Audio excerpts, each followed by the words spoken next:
the the fun begins. Quarantine Conversations, Volume 2.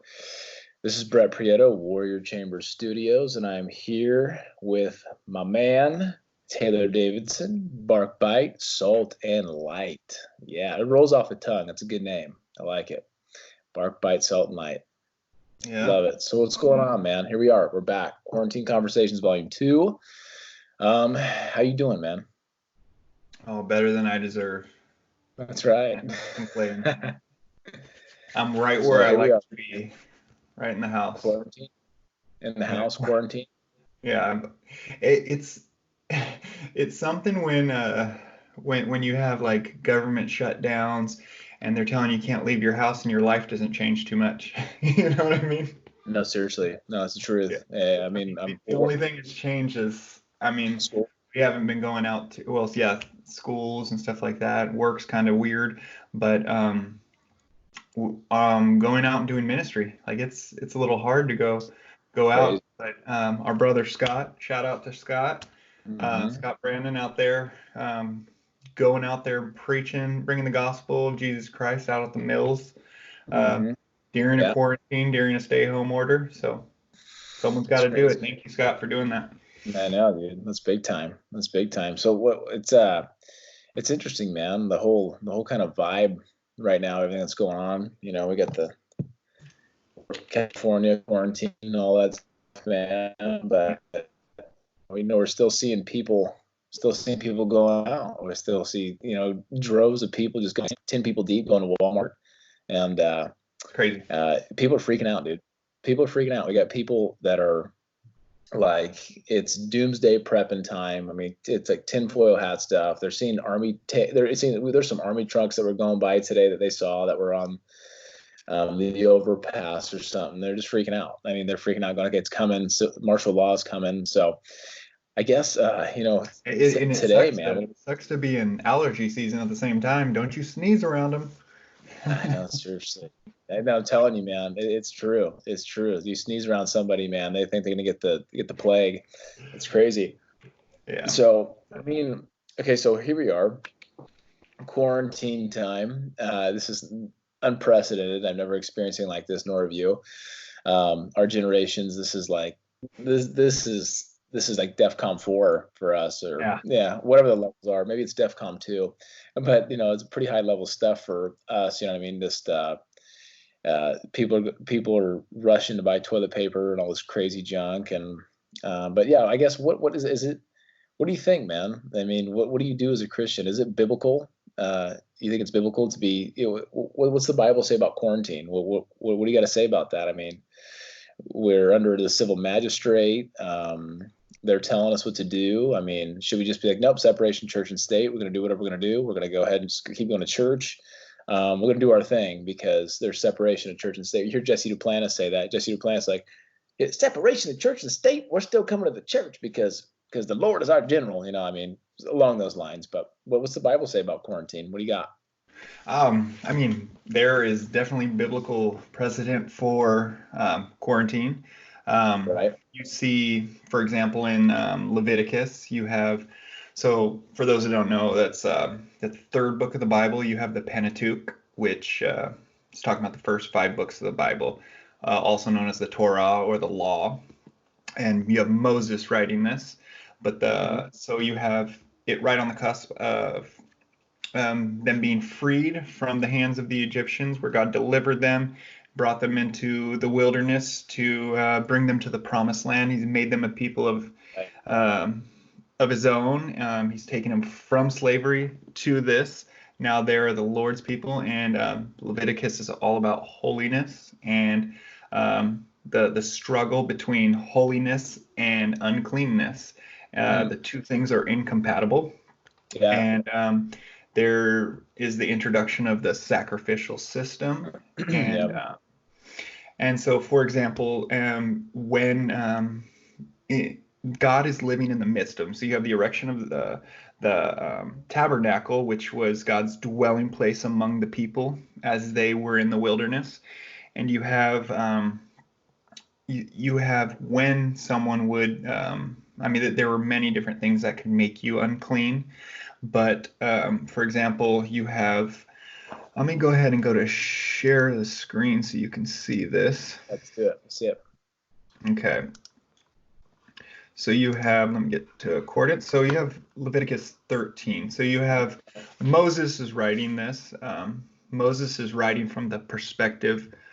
He's like omniscient. He knows, he's privy to all things in sharing this. Yeah, But he's he's he's a character calm. also in the story, you know? Mhm.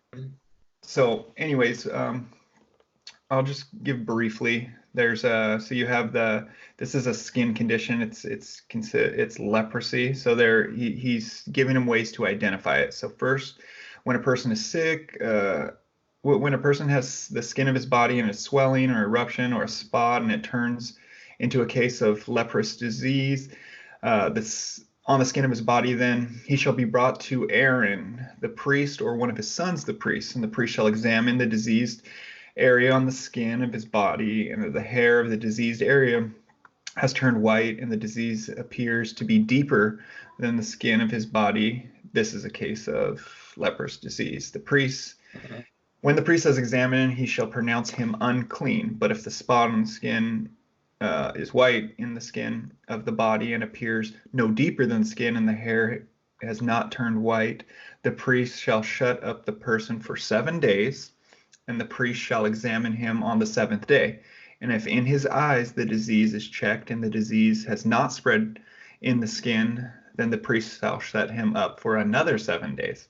So you see right here, you have an example of biblical quarantine, and it's especially a communal disease like leprosy where it is contagious, and then like for example COVID-19, something that is Mm, contagious right.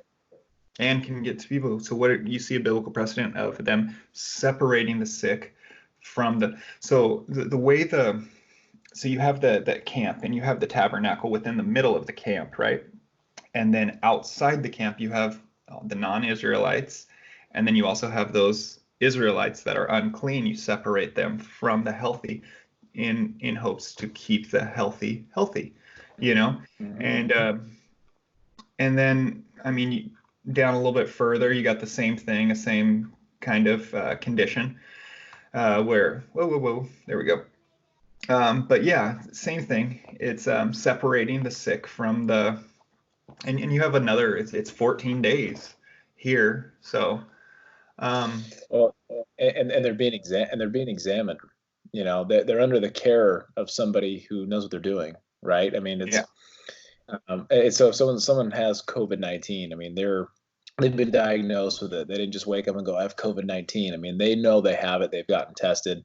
They have COVID-19, and they're getting checked on. I mean, you look at like celebrities like Tom Hanks and Rita Wilson. I mean, of course, these people are not so many people have access to COVID-19. They're probably, I'm sorry, let me back that up. They don't have access to the test, the COVID-19 test. So they're kind of just guessing right now. Well, I have symptoms. I have this. I have this. And so we're getting a lot of people going to the hospitals, walking in there. You're getting tested. You don't have it. But and we get the celebrities like Rita Wilson, Tom Hanks, like I said, also these NBA basketball players. I mean, it's rampant with celebrities, but it's like no, it's not. It's there's a hookup. They're getting tested and they're testing positive, but then they're under the care of a doctor. It's not just like okay, just go quarantine yourself and see if it clears up. It's okay. We're going to check with you again in a few days or whatever it is, whatever the doctor's saying, right? So, yeah, but yeah. So we got a case there of quarantine biblically. But what about when someone's just like, hey, but you know what though, we're going to go to church and I don't care. I don't care what the government says. They're not my God. I don't care. I mean, what do you, how, does that, in light of Romans 13, I mean, what do we got to say about that? I mean, what's Romans? Because like we were talking about earlier, is Romans 13 gets thrown around a lot, but what exactly does Romans 13 say about that? Are we supposed to be under the civil magistrate, or are we going to bow to Caesar? It's like I'm not, because people are that way. They get legalistic. Like, I'm not bowing to Caesar for anything, that type of thing, or God's my president, that type of thing. So yeah. how do we how do we I don't know how we reconcile all that. Yeah. Well, I mean, let's take a look at the text. Yeah, let's Sure look have at it Romans. pulled up. Yeah, Romans 13, man. Let's do it. Okay, so yeah, so we have Romans 13, let every person be subject to their governing authorities, for there is no authority except from God, and those that exist have been instituted by God. Therefore, whoever resists the authorities resists what God has appointed, and those who resist will incur judgment. For Mm, rulers are not a terror to good conduct. So um, you see that there, yeah, we are to be subject to our governing authorities. yeah. We because why? But the emphasis is put, for there is no authority except from God. God has put these people Yeah. in place to rule and be his judgment, has been instituted by God. And then you have, if you resist the authorities, you're resisting what God has appointed. It kind of actually reminds me of 1 Thessalonians 4. Now it's a different context and talking about something else. It's talking about this is God's will for you, your sanctification, that you know how to control your body, not in passions of lust like the Gentiles do. But it goes on to say, and it says, now if you disregard this command, you disregard not men, but God who gives you his Holy Spirit.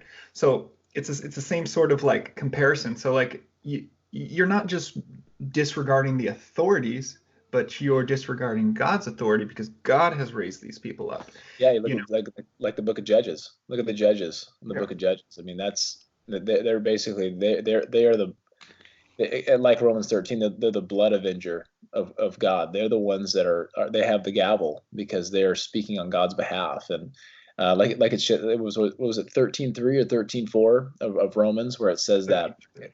Yeah, yeah, they're a terror to not to the good but to the bad. And it's no yeah, wonder that the wicked, they think righteousness is an abomination because they're at enmity with God, because God is the one that's righteous. He's the one that enforces the law. hmm, Therefore, they hate God because God's wrath is upon them, right? His wrath abides on them. So it's interesting because you do have a lot of people that they're just going to keep doing what they want to do. They don't want to bow to the magistrate because they have a warped view of what the Bible says, or they'll make it say what they want it to say, so they can just kind of keep doing me. I want to keep doing my life. I want to do this. I want to do that. But at the same time, is that we also have to look at God's commandments as well. I mean, what was the when Jesus summed it up? He said, "What are the two greatest commandments?" He says, love the Lord with all your heart, soul, mind, and strength. And then the second one was love like the thy neighbor. first, yeah, love your Yeah, neighbor as yourself. love your neighbor as yourself. So how are we loving our neighbor when we're getting like the instance you had when you're walking to work, or you just showed up to work? What Oh, was that? okay. So yeah, Yeah. right after the president had given um, that social distancing, no groups more than 10 people, blah blah blah. This is when they're figuring everything out. I mean, they had already canceled all the schools, and I see a group like right after that, um, a group of 20 to 25 teenagers that are all out of school sitting on the local coffee shop's patio. It's a big patio, and yeah, just gathered. We'll double Yeah. that. Can I get? Yeah. Oh, not 10. Well, we'll get 20. Uh-huh. So, That's right, but dude. at the same time, now I want to make it clear though that you can disregard this in a biblical way. Now, Mm. if they're like, for example, I think I saw Apologia Church doing something where they're still meeting, but if you're sick, stay home. If no one's hugging each other, no one's doing this, but we're gathering as a body still. So there is a biblical way you can go about it. Now, Mm-hmm. um, there's a lot of, but there's an Well, unbiblical way you can go about it, like the example you were giving, where we don't care because we're this, but like, I mean, that's a really biblically faithful church that um, goes about it in a different way, and they don't have the same type of restrictions that like for example, us in California do, where they've already banned all of that stuff. They've banned large gatherings. Uh, Now I'm not sure what's going on in Arizona, how big their gatherings they've cut it down to, and I know they're not a particularly big church, mhm. um, like in the local body wise. I know their reach is really big, but their gathering is not as big as, like, for example, our church is Mhm. group of people. So Right, um, exactly. But yeah, but you know what though? I don't want to bow to Caesar. I'm not going to bow to Caesar. Forget that. So I'm going to do what I want to do. What's the Bible got to say about that? When it's like, hey, I mean, are there instances where I'm not supposed to listen to what the government's supposed to say? Because I mean, really, if God is my president, or he's my leader, then I'm just going to listen to what he has to say. He says that we should gather. He says that we should be able to have communion together. He said, and these are commandments. So why not? Why can't I? well, What's the yeah, big deal? but how the only problem is we cannot obey one while violating others. We have the greatest. You have Jesus listening up, love the Lord your God with all your heart, strength, soul, and might. Yeah, that's what we want to do. If that's our motivation. Yeah, but how do you do it by loving your neighbor at the same time?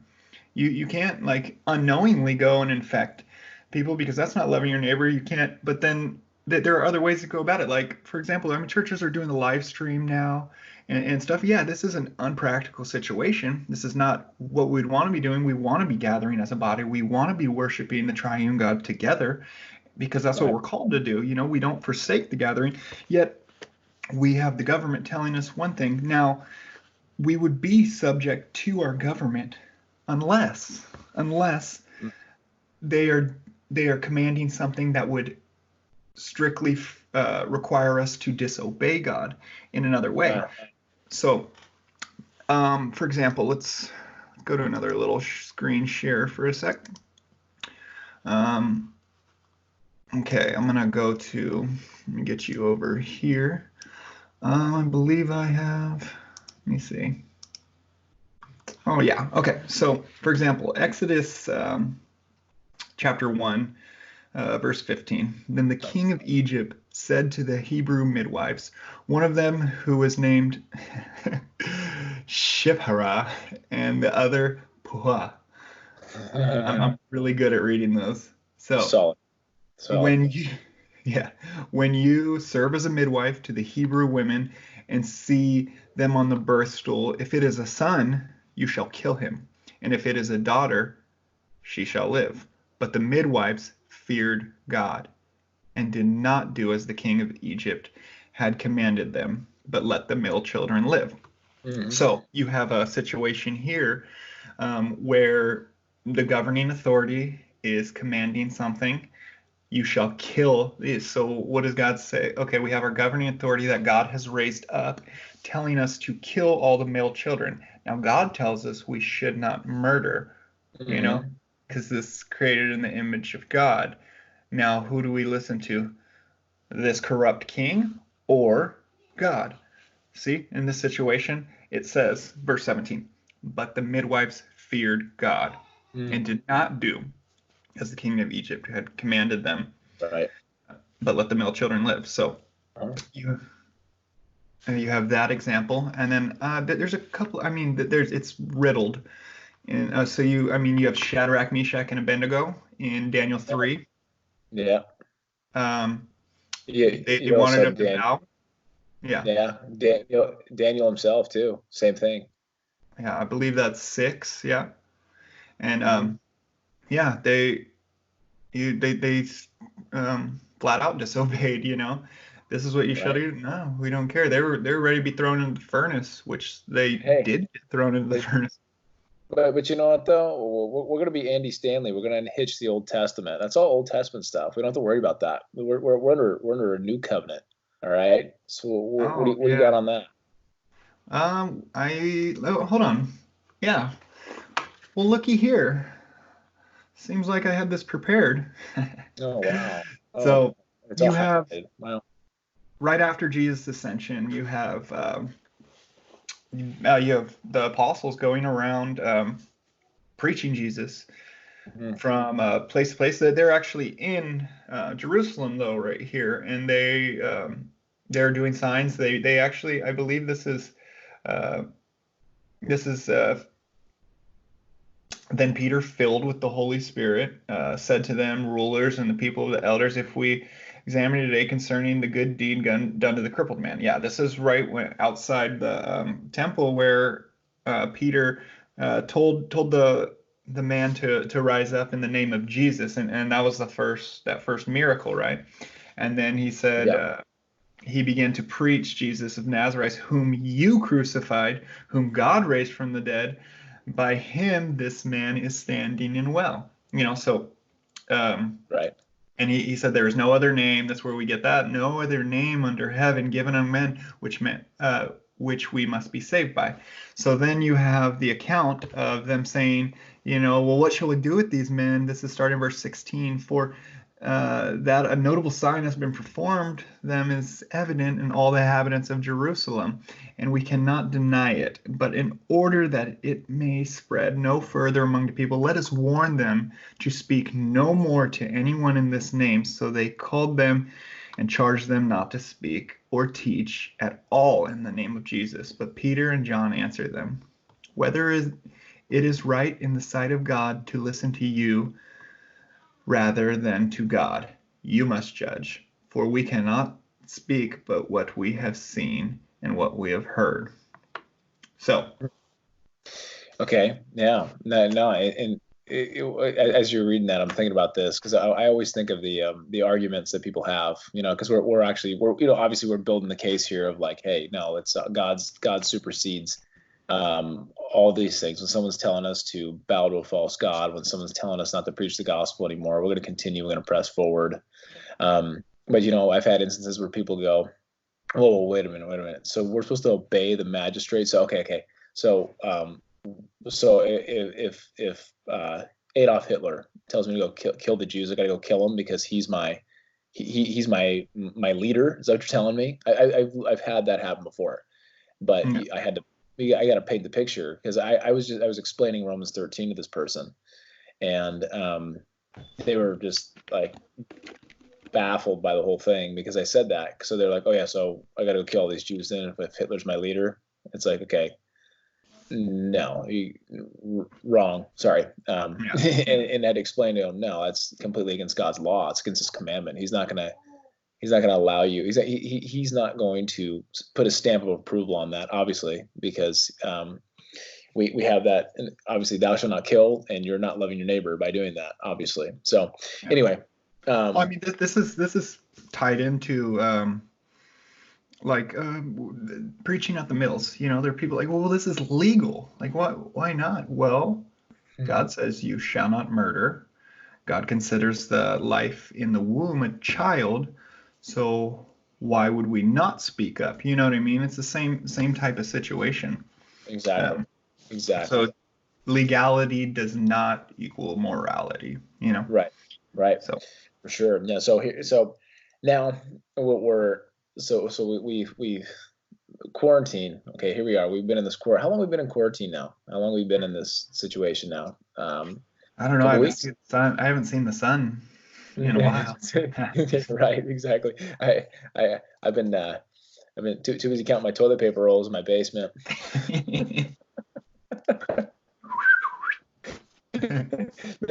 making sure nobody knows where they are. As I had my tinfoil hat on when I was out there too. I was doing it. I buried them in the backyard. Yeah, with landmines spread out in the other area. That's right. It was just me, my shotgun, my Bible, my toilet paper. Yeah, and my log of tobacco. But yeah. So I mean, yeah, because I mean, you have people that are on both sides of the spectrum as far as this quarantine goes. There's people that are just staying. I mean, in that mode, they're like, world's coming to an end. I see army tanks coming into town right now over the overpass. What does this mean? And people are sending pictures. I'm like, is this even our town? I mean, what overpass is this?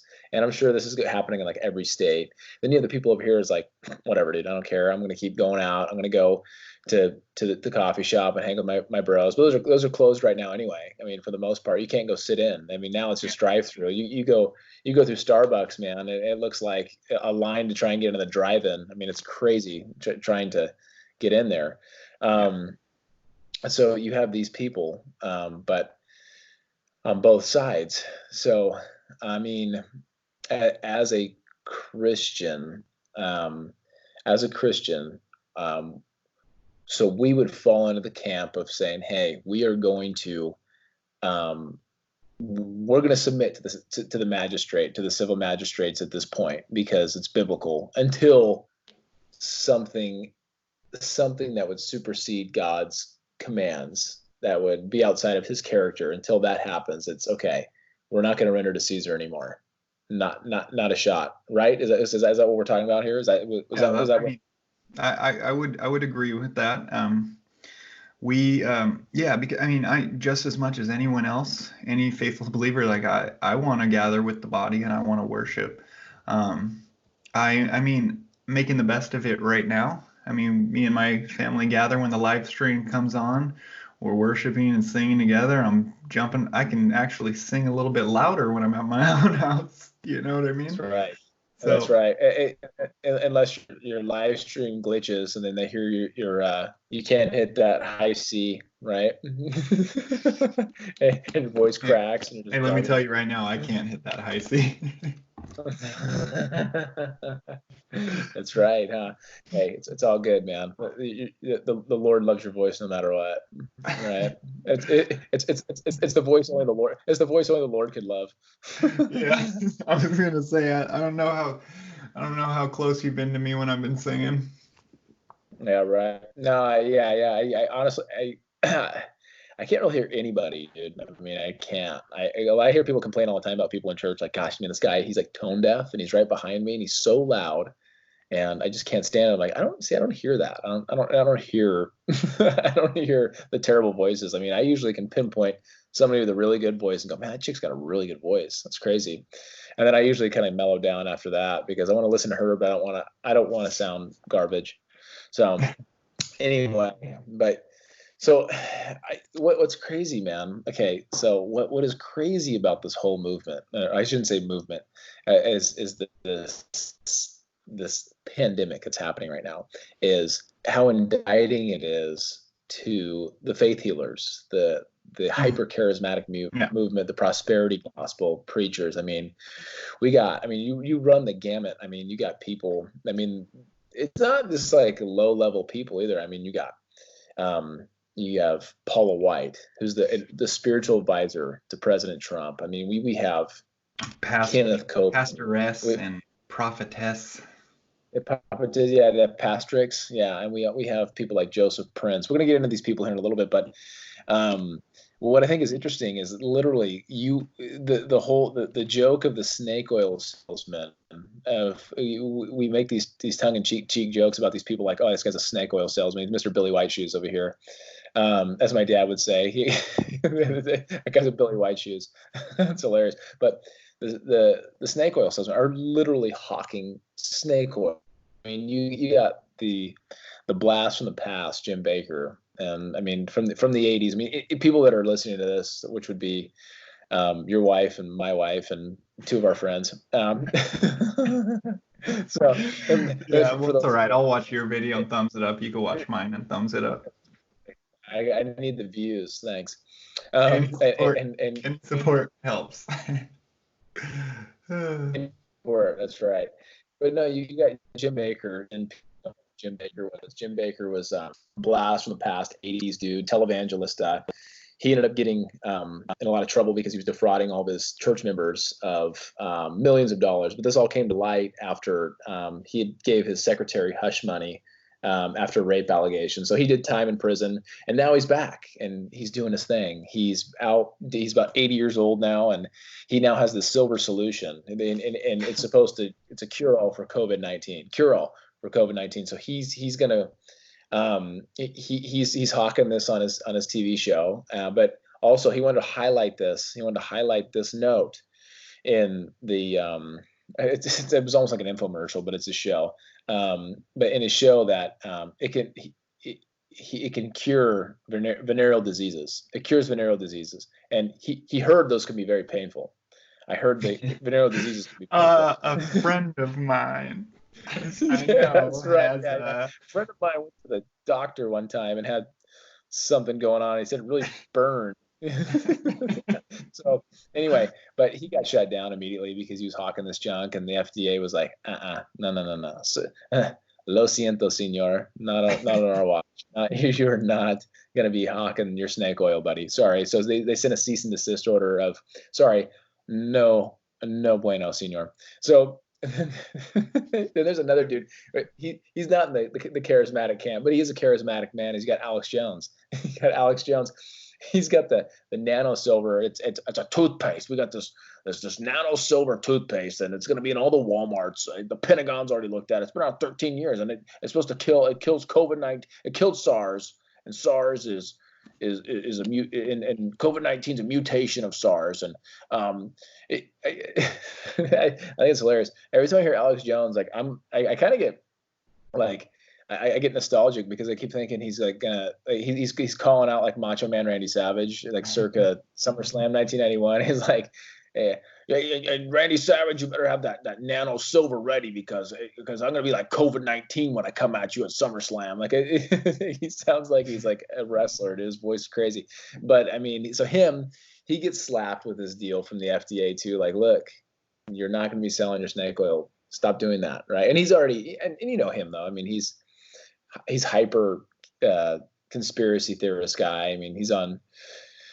Joe Rogan and he's talking about green little men running around and everything else. I mean, he's out there, you know, he is a conspiracy theorist, and that's who he is. But I mean, anyway, we have these people out there that are hawking this stuff. And then and then you have the hydrochloroquine, right? You have this hydrochloroquine. Goodness gracious. That people are so what happened? What happened in Arizona? What happened in Arizona? What did these genius people do in Arizona with the hydrochloroquine? Well, so Trump makes an announcement about something that they're seeing promising results from, and these rocket scientists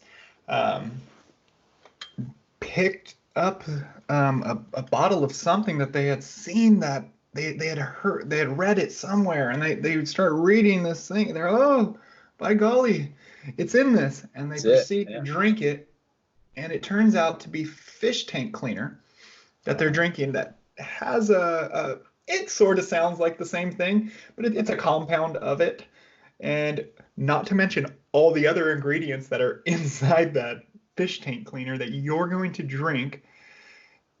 You know, I don't know. You should. No one in their right mind would drink fish tank cleaner, even if it has something that sounds like something that might help. No. No one in their right mind drinks fish tank cleaner to cure a disease that. What the thing is that the very interesting thing is they didn't even have COVID-19. They were drinking it for preventative measures. Yeah. Come on, dude.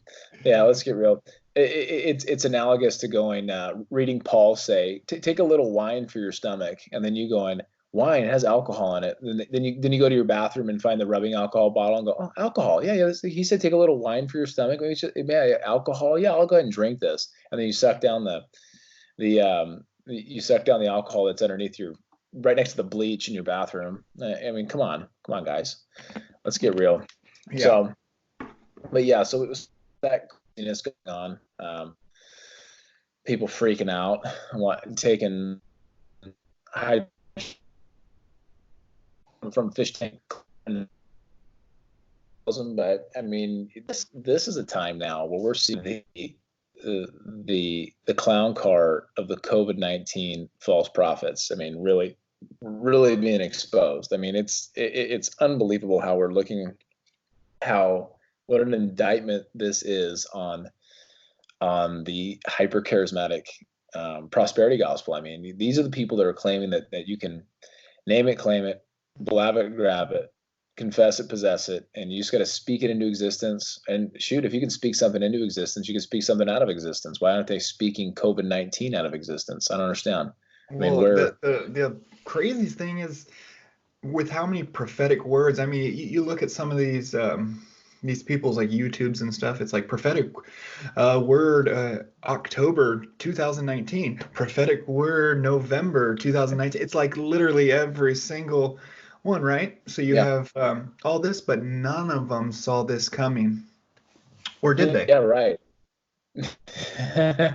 Or did they? Or did they? Someone we're gonna see today or tonight, I guess you could say, is he sort of saw it coming. Well, But before we get to the clips, I mean, there's a few people that I mean we just kind of have to highlight. I mean, really, I think it's important that we have to highlight Paula White. I mean, Paula White, she's been in the limelight for a little bit now because she's Trump's spiritual advisor. I mean, this woman is a pastrix prophetess, and this woman right now is asking for a Psalm 91 donation of $91. That's always a popular sport with the in the yeah. prosperity gospel movement. Sow your Isaiah 46:10 seed right now, because I'm rotten parsley. You know what I mean? What That's I would do, I'd be like, where's the longest one? Psalm 119. You know what I mean? yeah, right, What's the most exactly. verses I can get out of this? Right. You know, that's the thing too. She's asking for a Psalm 91, Psalm 91 donation of $91 for a spiritual hospital that doesn't even exist, because obviously she's like, people are sick and they're hurting, but people are also spiritually sick, and you can send your donation to paulawhite.org, and then yeah, send it, go right, funnel it right to with her checking account, just funnel it right into there, the little e-check, boom, right to her account. Um, but she actually, being the prophetess, I don't know, like you said, I don't know how these people didn't see this coming, but how come they didn't see a cancellation coming of her COVID-19 spiritual protection conference that she was having April 20th? That got canceled. So how Yeah. are we not seeing that? How is she not seeing that? I don't understand. How come she's not sounding the alarm, going, oh She wait, only put a hedge of protection. She didn't put should have put a like a barbed wire fence or something. should have. She should have. She should have sowed a bigger seed. Sowed a bigger seed in my bank account. That'd have been nice. Do you Because think I need it they, right do you now. think they, I mean, their whole philosophy is like, hey, you better sow a seed so God will, multiply your bank account. I wonder if they really truly believe this too, and they're sowing these seeds into their own. I mean, how does that work? Yeah, You know no, what I mean? seriously. No, that's what I don't get. And you still have right now, I mean, she's still asking people for money when you have you have a pandemic happening. A pandemic that Shawn Bolz said was not going to happen. It's not going to be the pandemic. Shawn Bolz is the dude from LA. I mean, he's a celebrity pastor. He's one of these guys that teams with Bethel. He's one of those people that'll team with Bethel, and he will get prophecy with his cell phone in his hand and do cold readings of, is there a John here? I'm John. Oh, hey, John, did you recently have someone pass away? No. Well, did you have a friend that had someone pass away? Yeah. I mean, it's like the most vague things on the planet. It's just a cold read, like some sort of, like some sort of palm reader's doing. But he teams up with Bethel. But he recently, it was like a month ago, I think it was March 30. So this isn't going to be the pandemic that we think it's going to be. Actually, God's turning the tide. He said God is turning the tide, and there's going to be basically a serum that's going to come out of Asia and Israel. There's going to be that, because I was in prayer and that was revealed to me. So he's already preempted for false prophecy. And, I'm losing you.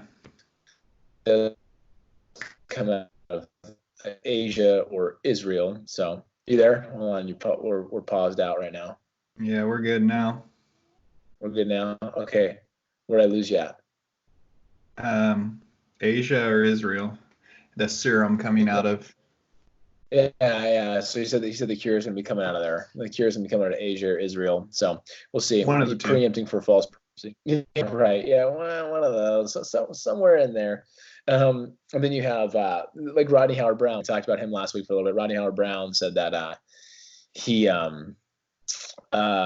when what was that? What was that virus that came around in Florida? It was Zika or Zika. It was Yeah. the Zika virus. So that he's yeah, yeah. He basically spoke that out of existence. Zika. His the power of positive confession spoke that out. But so he basically did the same thing for Florida in the United States. This was like 2 months ago, back in February. He's like, hey, COVID-19, it's becoming a big deal, but we've already basically gave it a protection. We have a special anointing and spoke this thing out, just like we did with Zika. That was 2 months ago. Now we are we're number one, number one right now. Number one in the world. Number one in the world for COVID-19. So false Well, prophecy. hey, this is random side note. What's funny is, I mean, there was a I think I saw a thing on David Wood's um, YouTube. It was like the Islam that the imam was there, and he's like, uh, it Allah's protecting Allah's protecting the Muslims from it, and he was cheering on like deaths of non-Muslims for like it was God's judgment. It was or Allah's judgment against them. But it was funny because he's like, and then David Wynn's like logically playing it out. He's like, well, first the Imam said it was God's judgment against China, and but then it starts spreading to all these areas, right? So, well, it's God's judgment against all other non-Muslims.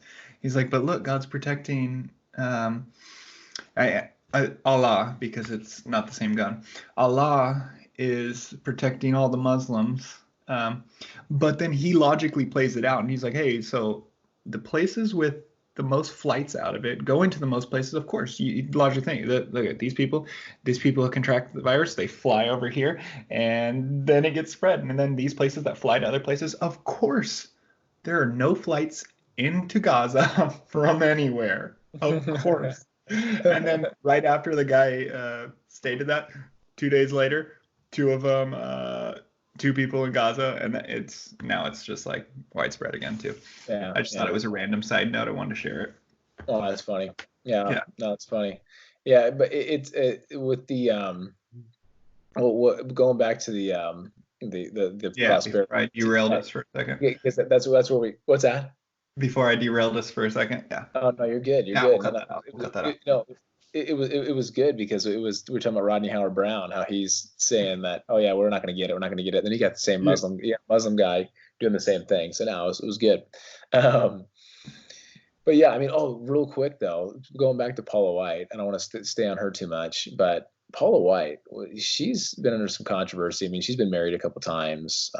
She's a female pastorix, and she's had false prophecies, and she would agree that Jesus isn't the only Son of God. But what's crazy is recently she was filmed doing a prayer at one of these, dog and pony show type smoke lights, the whole thing, like basically it's like a Hillsong type church, and she's praying that God would cause miscarriages to satanic wombs.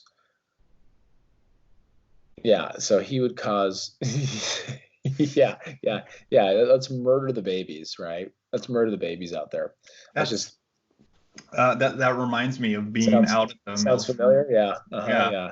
Well, what happens if what happens if it's a case of rape? Doesn't that make it okay?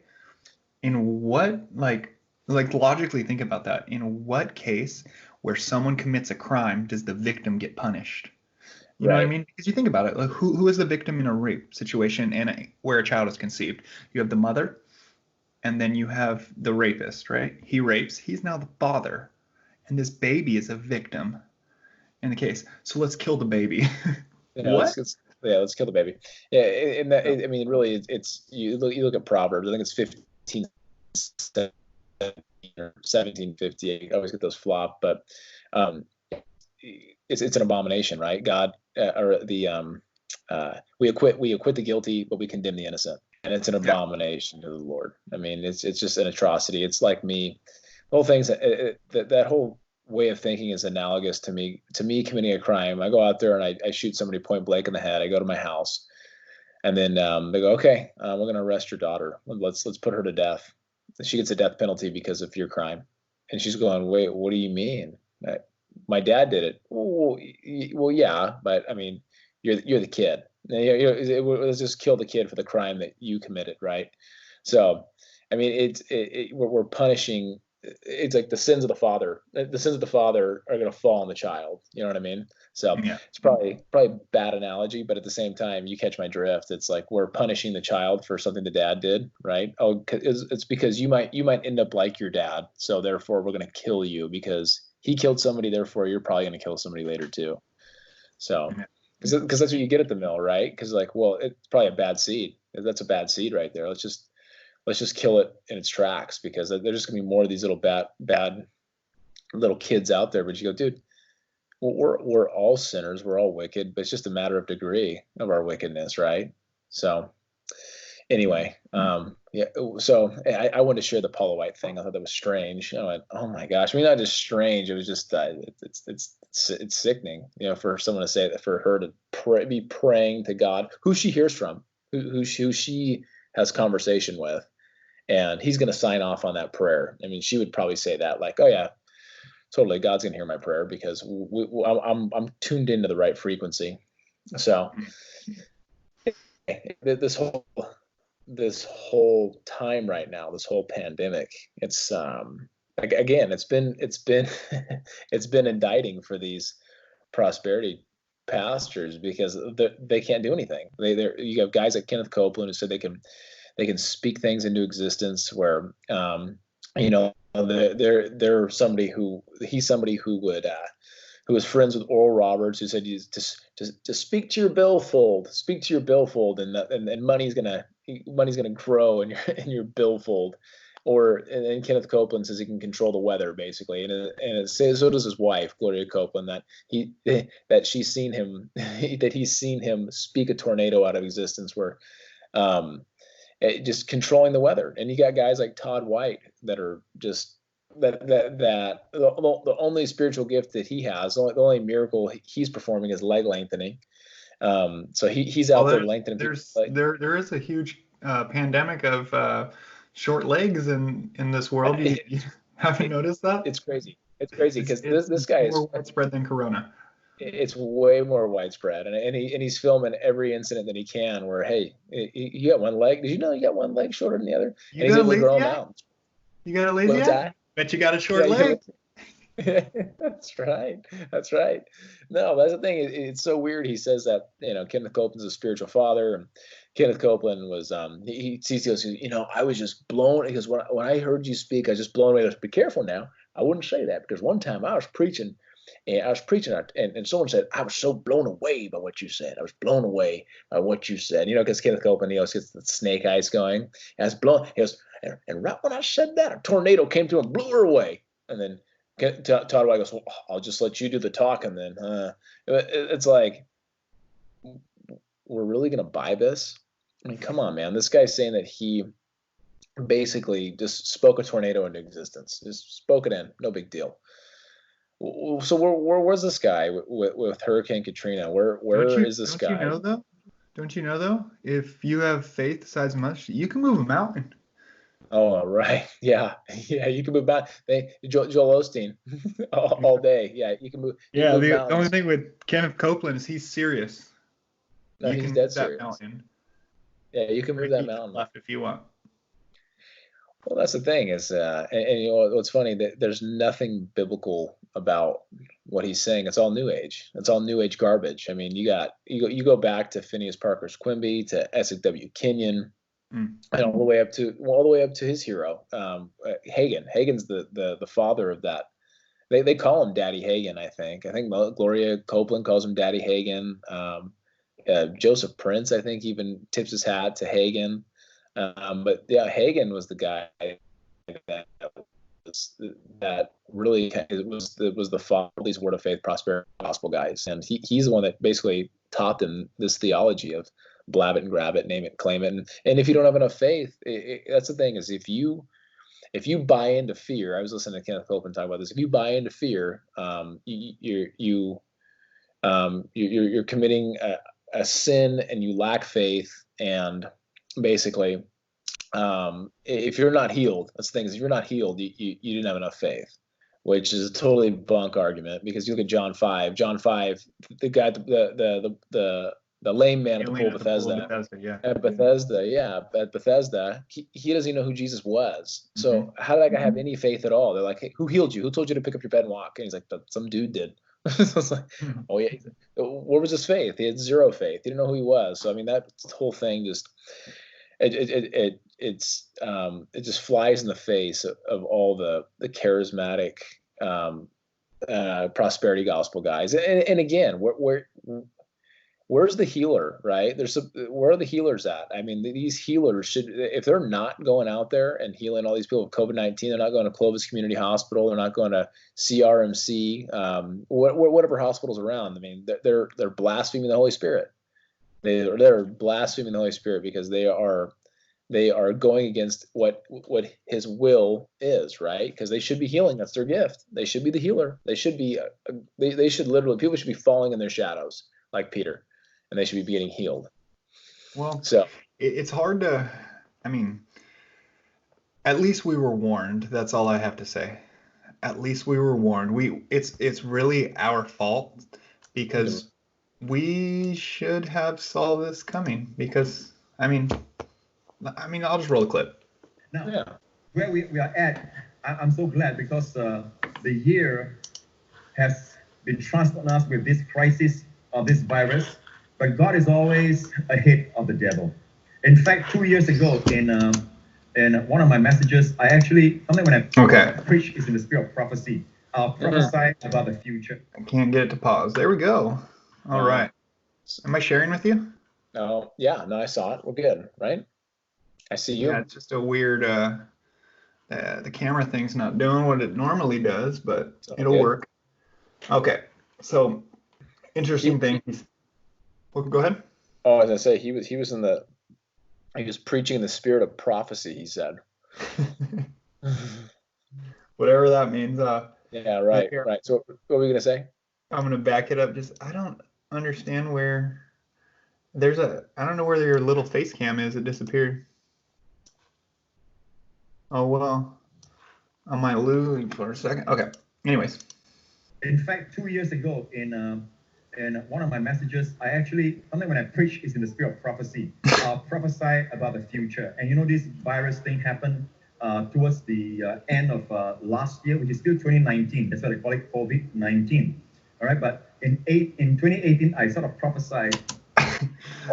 In 2018, he sort of prophesied. He sort of did. Okay. Sort of. Okay. It's like 50% prophecy. So the thing is, I don't know what a sort of prophecy looks like. That's like the babe walking up to the plate. You know the story, but it just he calls his shot, and what happens? But a little dribbler just past first base. You know what I mean? I hit it, didn't I? Yeah, I made contact. What's the big deal? It was in the direction I pointed. I mean, he's on the ground, didn't go to the park, but hey, whatever, dude. It's all good. So, but you know what though, man? Hey, we all make mistakes. We're all human. So what? I mean, look at Peter, dude. Peter made mistakes. He denied the Lord 3 times. What's the big deal? Who cares? Well, so what? We don't even know we don't even know yet. Maybe he does prophesy. Okay. He says he sort of prophesied. I think he was setting up for the failure, but we'll see. Maybe.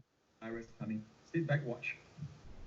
And so obviously God has done something in the spirit world. God has released a healing anointing, a new strain, if you would, of healing.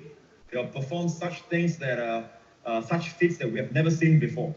The devil is afraid and he's playing catch up. He's trying to create a new strain of virus. So again, I think he mentioned that right at the beginning too. He said he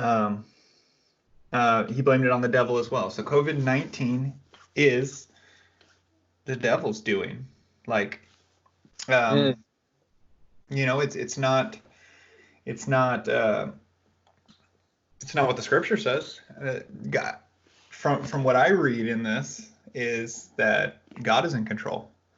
You know, down to the littlest minute detail. You know, nothing catches him by surprise. Yeah, I mean, no, not at all, because he's even the wicked are made for the day of disaster. I mean, we cast lots, but he determines how they fall. We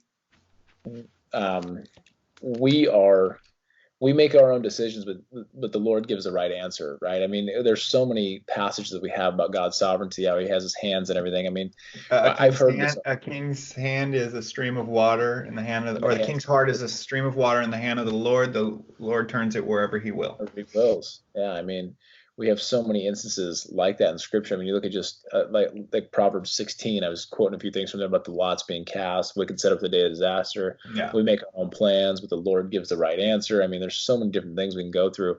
But I mean, this is not uncommon. I mean, we see this not only with the prosperity gospel people. A lot of people in the charismatic movement, they want to get God off the hook. They're like, no. See, God wouldn't do that. No. This is all Satan. Satan did that. Satan gave him cancer. Satan did this, and the idea it's as if God and Satan are it's a type of dualism where God and Satan are on par. They're involved in some sort of some sort of round of Super Street Fighter, and we are the one that are dictating this whole thing. If I'm a prosperity gospel guy, because I'm speaking things into existence, only I can allow God access to this world. And it's kind of like with Miles Monroe. I don't know if you remember Miles Monroe. He was a prosperity guy, charismatic dude, and he was on a show with Benny Hinn one time, and he was saying that God can do nothing on earth without man's permission. So we basically have to invite God to the party. So because we have control, because we can speak things in and speak things out. Again, it's like playing Super Street Fighter, right? It's like you got the joysticks and Satan and God are in this battle, and all you got to do is press back A, and he's gonna do the flying punch. You know what I mean? It's like because you say so. And I mean, it's interesting because it is a type when the roles are actually completely reversed. You know. Oh yeah, completely reversed. I mean, you have a created being. Satan's created. He's not equal with God. I mean, what these guys do.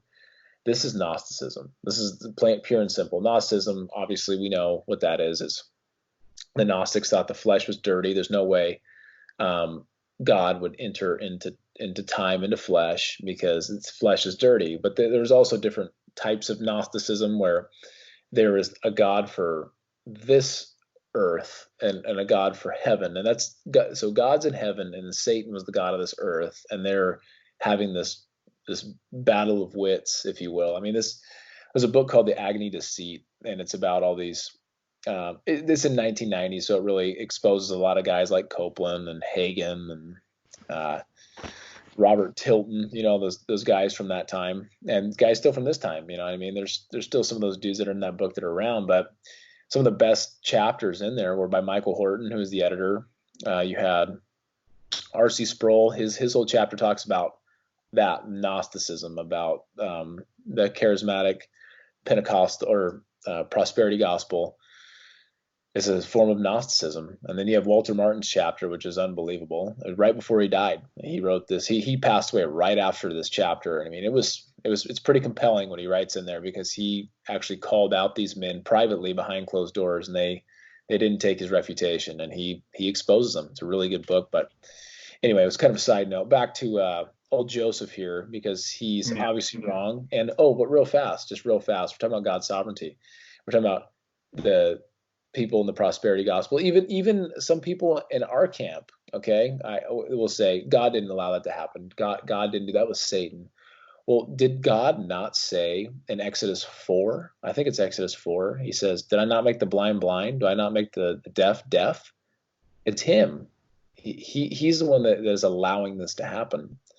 So anyway, and he does it for his glory. You have in I'll put it on the screen, but it's either 1st or 2nd Samuel, and then 1st or 2nd Chronicles, where you have the two accounts of the same situation, where David goes to number the people against the Lord's. He wanted to build himself up with pride to see how many people he was ruling over. And it says, in one instance, it says the devil or Satan incited David to number the people. And in the other account of it, and it says that God moved David to go do it. So you have the agent, which is Satan, and you have the ultimate, which is God, who decrees. So we have to remember that the devil is God's devil. And I don't mean that like God does evil, but nothing can happen without his say so. So like, you have example in Job where he wanted to go and actually God pulls him and like, well, have you considered Job? And he goes, and Satan had to come to him and ask him everything he could do, But anyways, before we get too far off topic, let's see. Right. Let's hear his. Let's see what he sort of did. I want to take one more deviation. Sorry. Let's go to Deuteronomy. I don't know how to spell Deuteronomy. There we go. Deuteronomy 18. Okay. Second giving of the law right here. Oh, okay. So you're going to give me the test of a prophet. Yeah. I see what you did there. So I think this is a good idea. We'll start up in verse 19. So, and whoever will not listen to my words that he speaks, he speaking of the prophets he would raise up, speak in my name, I myself will require it of him. But the prophet who presumes to speak a word in my name that I have not commanded him to speak, or who speaks in the name of other gods, that same prophet shall die. And if you say in your heart, how may we know a word that the Lord has not spoken? When a prophet speaks in the name of the Lord, and if that word does not come to pass or come true, that is a word that the Lord has not spoken. The prophet has spoken it presumptuously. You need not be afraid of him. Wow. So now we have the thing is with Joseph Prince, you're not really getting. You're getting a bunch of vague words, buzzwords thrown together. Spirit of releasing a new strain of healing. There's going to be a virus, You get a new virus every single year. There's new viruses. Viruses constantly mutate. You're trying to just call a shot. But let's look at a prophet. This is Isaiah 53, right? So this is a famous passage. This was written 700 years before the birth of Christ. And before even crucifixion was invented too. Yeah. So I'm just going to read it, and I'll stop somewhere down. Who has believed what he has heard from us, and whom the arm of the Lord been revealed? For he grew up, he being the suffering servant. This is commonly thought to be the Messiah. This is who he's talking about. And when you hear it, there's also been scholars that have called this, the early church called this the gospel according to Isaiah. So you have, for before he grew up like a young plant and like a root out of dry ground, he had no form or majesty that we should look at him, no beauty that we should desire him. He was despised and rejected by man, a man of sorrows and acquainted with grief. And as one whom men hid their faces, he was despised, and we esteemed him not. Surely he has borne our griefs, carried our sorrows, yet we esteemed him stricken, smitten by God, and afflicted. He was pierced for our transgressions. He was crushed for our iniquities. Upon him was the chastisement that brought us peace. And by his wounds we are healed. All like sheep have gone astray. We have turned every one to his own way, and the Lord has laid on him the iniquity of us all. He was oppressed, and he was afflicted, yet he opened not his mouth.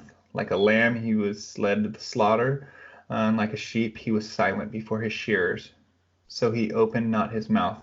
By the oppression of his judgment he was taken away, and for his generation who considered him that he was cut off out of the land of the living, stricken for the transgressions of my people.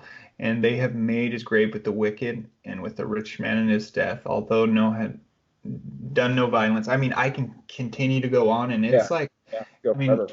you have Jesus at the trial. He doesn't open his mouth. He's silent before him. He's taken the oppression, he's taken away in judgment. This generation who considered that he was cut off out of the land of the living. So what happened? But Christ was cut off, and then they made his grave with the wicked. They crucified him like as a common criminal. Uh, and what happens? And with a rich man at his death, you have Joseph, the Pharisee, giving him his tomb. His tomb, which is buried with the rich. Right. He had done no violence. I mean, you go further down, and it's Yeah. like, It's spot on. I mean, it's spot on. Everything was fulfilled. It was right I on. mean, It it wasn't may it may have been confusing to the people hearing it. It's like okay, well, what is that going to look like when it happens? And then when it happens, you're, oh my goodness, there's no, that is spot on. Yeah, no, this isn't some vague. This isn't some prophecy like Joseph Smith, where he had the prophecy of predicting the Civil War to happen. Where that the Mormons kind of hang their hat on that. I've heard them say, well, he predicted the Civil War. It's like, you don't think that dude was reading the newspaper every single day to see that war was imminent? I mean, we see that today. I mean, we see stuff in the papers all the time, or not so much papers anymore, but you see, online, different articles, whether you're looking at Fox News, CNN, whatever it is, there's always something kind of brewing in the air. There's something percolating that has to do with war. I mean, you don't think that was happening that time? So Yeah. anyway, but we'll continue with old Joseph and his sweet Wolverine jacket there.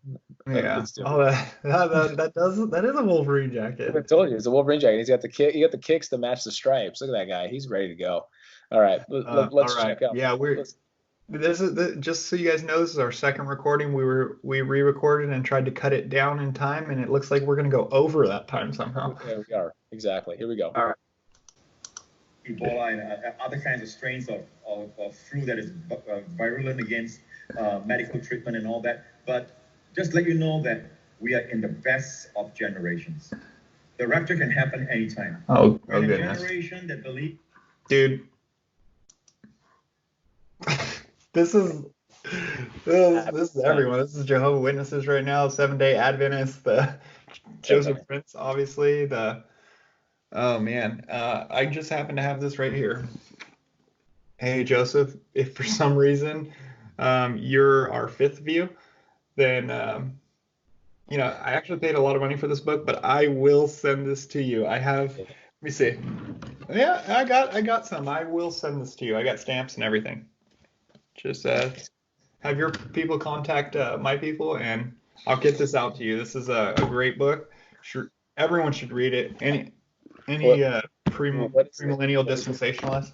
Yeah, if we can't read it, if we can't see it, what is it and who wrote it? Oh, you can't see it?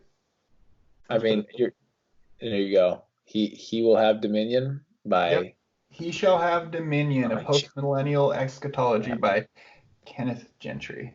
Yeah, I encourage you to get this book. If you can't fork out the money, you can go to probably maybe American Vision might have it on PDF form. Mm-hmm. Just at least read it, refute it if you can. Yeah. Anyways, we don't need to get on to that. So clearly, I mean, that wasn't a prophecy. That was a bunch of buzzwords and playing off of the. He's able to be vague, and he can just play off of stuff that happens all the time. You know what I mean? Like, it's COVID-19. They're gonna keep the kids out of school for at least 2 weeks longer. Like, what? Yeah. Come on, dude. Well, there's new strains all the time. I mean, SARS was the precursor to COVID-19. I mean, COVID-19 is a mutation of SARS. So it's like, you can call your shot every year and be like, there's going to be a new strain of virus. I mean, you type a new strain of virus in Google, and you're going to get several every year. You know what I mean? So anyway, we got more with Joseph. No, I think I'm just gonna relax on Joseph. I think right now we actually have. You know what? We'll do this last one. We'll call it quits. Yeah, Volkini. Yeah, I got one more. So Well, just real fast. Keep it. Look at old Kenneth, man. 100 years old. 100 years old. He's still going. Well, the thing we have to know about Kenneth Copeland is. Are you rounding down? That's right. He's what's that? Yeah, you're rounding to the nearest 50. Right, Rounding exactly.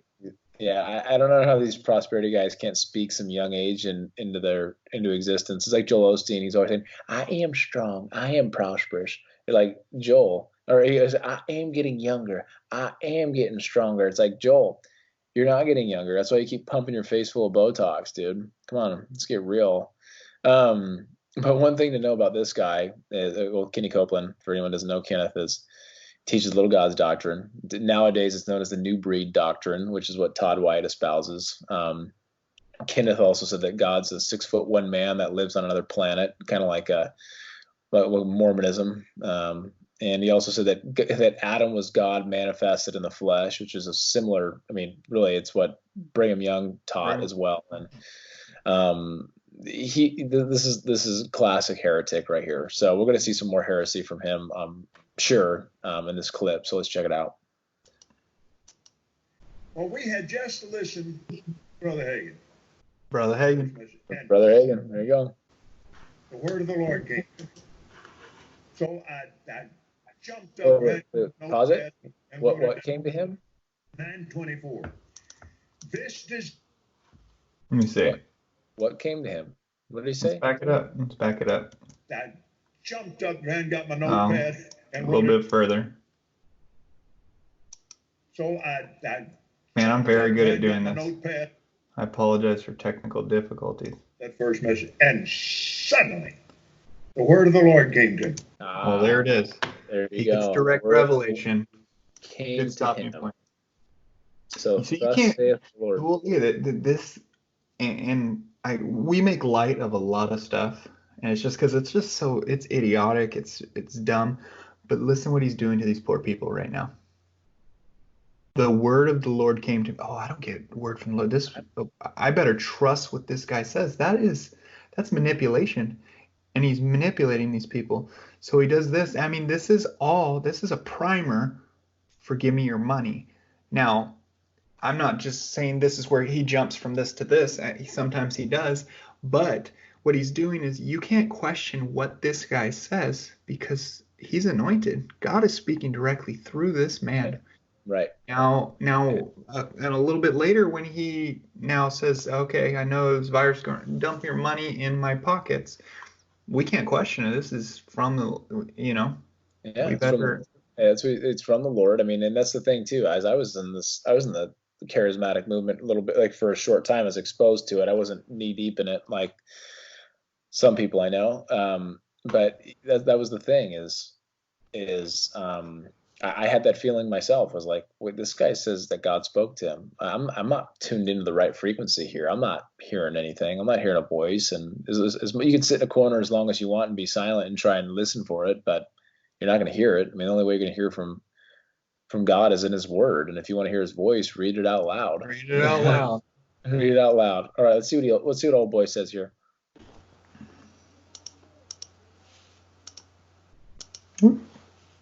So I jumped up and got my notepad and wrote it down.